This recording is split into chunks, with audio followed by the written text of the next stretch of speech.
वालेकुम फ्रेंड्स, आज हम बनाने वाले हैं चिकन पकौड़े की रेसिपी। तो बहुत इजी रेसिपी है। सबसे पहले हमने चिकन को धो के खुश्क कर लिया है। इसमें हम 1 टेबलस्पून सुरख मिर्च डालेंगे, 1 टेबलस्पून हम इसमें तिक्का मसाला डालेंगे, 1 टेबलस्पून हम इसमें नमक ऐड करेंगे, 2 टेबलस्पून हमने इसमें नींबू का रस ऐड किया है। लहसुन और अदरक का हमने पेस्ट बना लिया था, वो हम इसमें अब ऐड करेंगे। 2-3 चम्मच हमने बेसन के लेने हैं, वो इसमें ऐड करेंगे।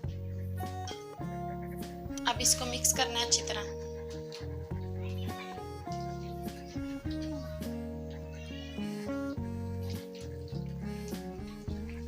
इन सारी चीजों को मिक्स करके हमने आधा घंटा इसे रखना है। ये सारी चीजें हमने मिक्स कर लिया, हमारा चिकन तैयार हो चुका है। गोश्त हमारा रेडी हो चुका है फ्राई के लिए। आप गिला करके इसे एक दफा मिक्स कर लें।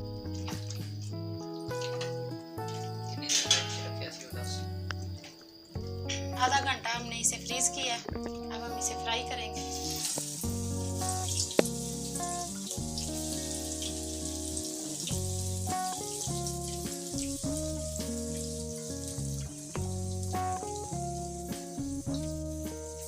हल्की आंच पे इसे फ्राई करना है ताकि अंदर से कच्चा ना रह जाए।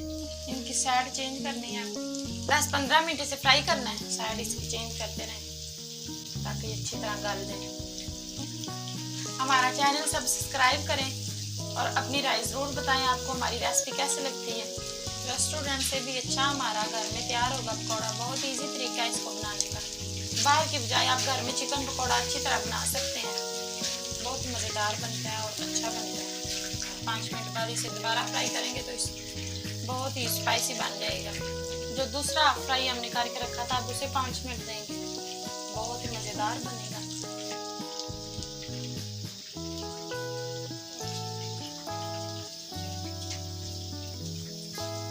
ये अब हम बर्तन में निकालेंगे। बहुत ही अच्छा और मज़ेदार ज़बरदस्त बना है। लीजिए, चिकन पकौड़ा हमारा तैयार हो चुका है। बहुत ही मज़ेदार और अच्छा बना है। बहुत ही अच्छी इसकी लुक बनी है। और मेरे चैनल को सब्सक्राइब करें, साथ दिए गए बेल आइकन को बटन को दबाएं ताकि मेरी हर आने वाली नई वीडियो आप तक पहुंच सके। और मेरी हौसला अफजाई के लिए कमेंट्स में ज़रूर बताएं आपको ये रेसिपी कैसी लगी।